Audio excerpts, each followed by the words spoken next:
You know, hopefully can get the beatdowns here. We'll see how this goes. Do I want to mulligan this? Yeah, unfortunately. Not going to mulligan this, although, I mean, if I draw a mountain, this hand is awesome. If I don't, I'm... if I draw a turn 2 mountain, come on, there's what, 8 in my deck, or 7? Whoa, yeah. Sometimes you're just, you know, good at this game. Yeah, I'll play the Neonate now, because it's got the best chance of getting in now. And with the Geist Flame, there's actually a pretty decent chance it'll make it in, unless he just kills it or whatever. Yeah. If he wants to trade the Priest, that's totally kosher. So I don't really have... yeah, I mean, I can't flash back Geist Flame or anything, so just gotta swing, and he's not gonna block. Well, that's totally fine too. Because eventually I will have the mana to flash back the Geist Flame. And also, I've got a pretty aggressive curve here, so...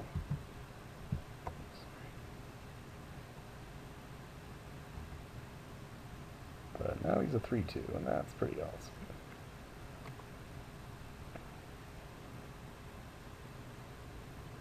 Okay. So he might make some trade here, I don't know. Kind of fine with whatever trade here he wants. And if he doesn't want to trade, that's fine too. Yeah, he kind of just has to do that, I guess.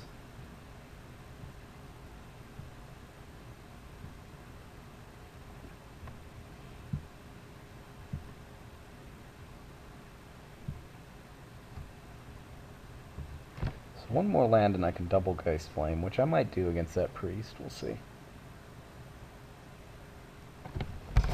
But if he also plays just some 1 toughness dudes, like, you know, the Priests are annoying, but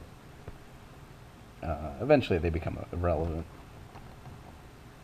That guy's pretty good. But that means another turn where he can't really block.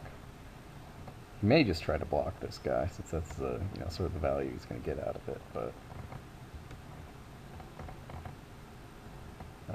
he may also... But he may just want to shoot this guy next turn, which is, you know, it'll happen. He has to sacrifice either of his guys to do that. That's not too bad, although if he plays some crappy guy next turn, you know, meh. But I've got the Ghoul Razor, so I'm just going to hold the Ghoul Razor just because there's a good chance that's going to be what he does.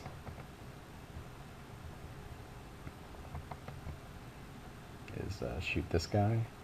And yeah, that's pretty mad value for us.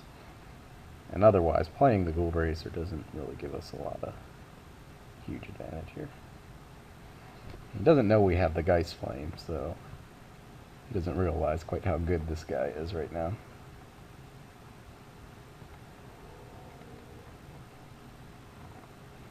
What you got? Guess he might be deciding if he wants to throw a guy at somebody. Yeah, so he's hawking at him. That's fine. Yeah, and I guess he's got the mana to tap this guy now. But... oh, wow. Well, that's some card advantage there, actually. A little better than mine, I think. You know, those 2 cards in particular. Yeah, I guess you might as well attack there. Well, I trade the Hound here.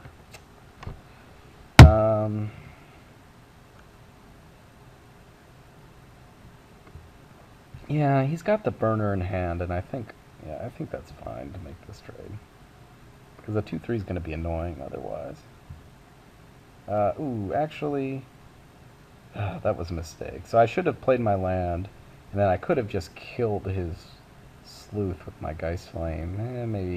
Maybe worth it, maybe not. But the Geist Flame's kind of losing its value here, so that probably would have been worth it. You know, Geist Flame, flashback Geist Flame.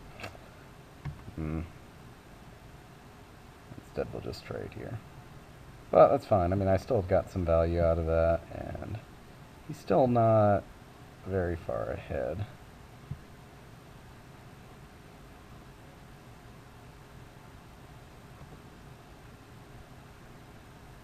like, and his guy still doesn't beat through my ghoul. You know, he can, well, he can sacrifice it again, I guess, to burn through my ghoul, and that's fine.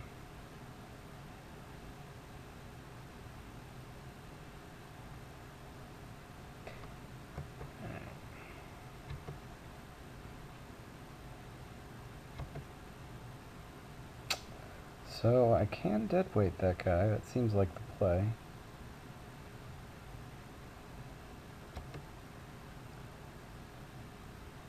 Well, do I deadweight the tapper or this guy? Because this guy's just going to trade with my ghoul.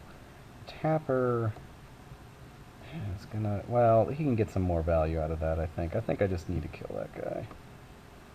And I can actually kill his tapper next turn even if I want to. But this way he's got to keep wasting mana to tap down my dude, and doesn't do a whole lot for him. So, and yeah, I can just Geist Flame that to death if I really want to. You know, you always feel bad about, you know, using the Geist Flame for the 2 damage, but at some point, you know, that's just, you got to do what it takes to win and not bother with worrying about what you're getting the most card advantage. So this game, though, second game here where we're stuck with Grim in our hand, you know. But, I mean, it hasn't screwed us too bad. Ooh, that is a little annoying. That's actually a lot of annoying. Because now we can't Geist Flame that guy. So, Island or Mountain is good here. Caravan Vigil, sure. At least you're thinning your deck out, I guess, is the important thing for him. So he's going to spend his turn tapping my dude, that's fine.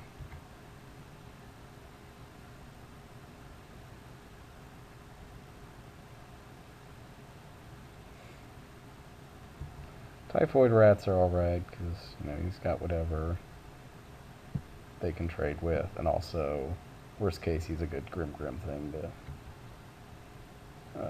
use. To sacrifice to. But I've got to draw an island. We're about halfway through our deck, and we should draw it somewhere halfway through our deck, on average. But we may just have 2 islands sitting at the bottom of our deck, so whatever. Rage Thrower. Now that guy, I definitely need to draw a mountain now.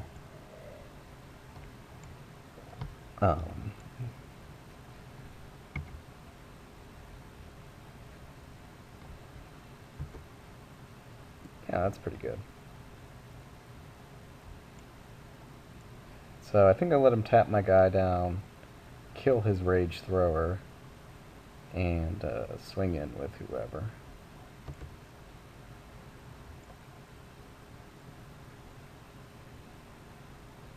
Oh, really?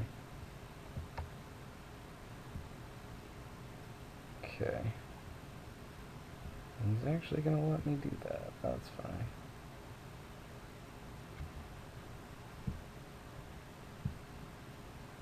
Actually, should I just see how he... no, I think it's better just to kill this guy. Let's say I could see how he blocks, because that's quite interesting. Although now that scares me that he's got the +2/+2 thing. Yeah, maybe this wasn't right. No? He's just got nothing. He just thought trading would be good there? I'm not sure. Or I guess, well, I guess he's winning the race, but it seems like no matter what, you tap with this guy. Like, I don't quite understand that play.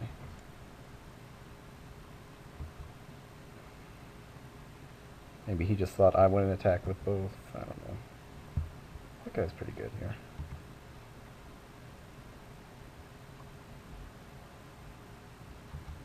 Sure. He's gonna trade with my Ghoul Razor. That's acceptable. I mean, I could hold it back, but not really even. Because he's just gonna tap down my Kessig Wolf. So that trade's gonna happen one way or another. So I really need an island.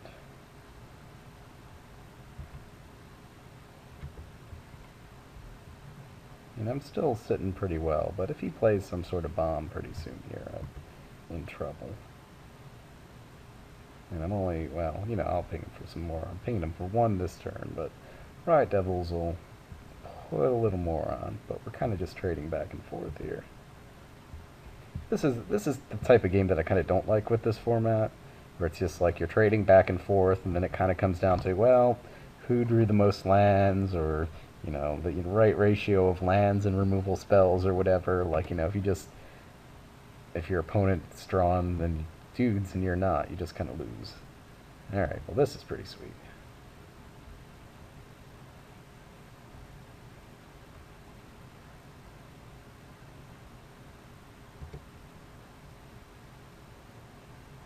Granted.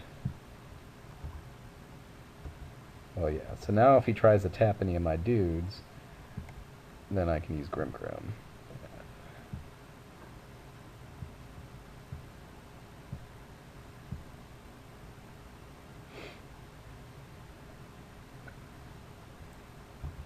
So I can't just use Grimgrim, obviously, because he can tap it. I mean, I could sack 2 dudes, but it's almost worth it, because then I can guaranteed kill this guy.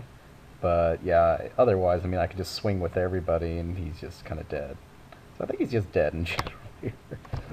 Because he is at 4 life, and I'm at 19 life, so it's going to be hard to come back. I think he definitely drew a lot of land there. I mean, he's got, I don't, you know, he can't be color screwed or mana screwed or anything at this point, so I don't know what's going on. Oh, yeah, and he just said right there, good game, got a little flooded at the end. And he concedes. Well, so maybe I should have done an 8-4, I don't know. But still pretty cool. I got, you know, I don't normally like to play 4-3-2-2s, but I just, you know, it's pretty easy to scrub out in this format. I haven't done it too much, but and like the couple of 8-4s I've done, one of them I scrubbed out really early, and he's just upset about it or whatever. You know, or lose out in round 2. It's pretty easy to do in this format. Anyway, so we got 4 packs. Grim I don't think is worth anything. Bloodline Keeper, on the other hand, I believe is worth. Oh, well, at least in paper, I think it's worth like $4. That's cool. Land's worth a bit, so that's pretty cool. So we got some cards, got some packs. I haven't figured out this format so well. It's like, looking at this deck, I kind of didn't feel like it was that great, but well, other than, you know, Bloodline Keeper, that like really was great for our deck. So yeah, I don't know, pretty cool. Anyway, you know, but you saw how close the games can end up in this format, and they can really be very back and forth, and you know, all of a sudden you'll just have this massive swing or stuff with, like, you know, various combat tricks and stuff. So it's an interesting format. I mean, the one question that still sits on my mind is, like, you know, a lot of people are calling this, oh, this is the best format or whatever ever, or one of the best limited formats ever. To me, you know, I didn't play a lot of the older formats, but you know, like Rise was one of my favorites, and I liked Rise better than this. And I think part of the reason is, like, yeah, in this format you do have a lot of deck variety, and deck synergy is a big thing, but you still just have a lot of games that come down to, you know, this trading back and forth, like you saw in this last game here. It's just like, okay, I drew a couple more creatures than you drew lands. I mean, that game was a lot more, right? And yeah, although that's the same in every format, you know, without like the big bomby swinginess, if you're just trading 2/2s back and forth, and you've got, you know, a couple removal spells for their bombs, and it's just this really boring back and forth of, you know, who drew better, I guess.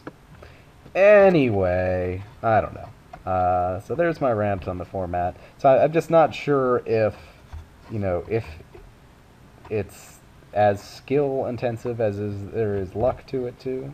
I think the deck building is maybe more skill intensive, but then when you actually go to play the games, some of the games just, you know, a lot of the games just feel like they came down to luck. You know, you just top deck that card at the right moment. And I feel like there's a lot of other limited formats that didn't feel quite like that.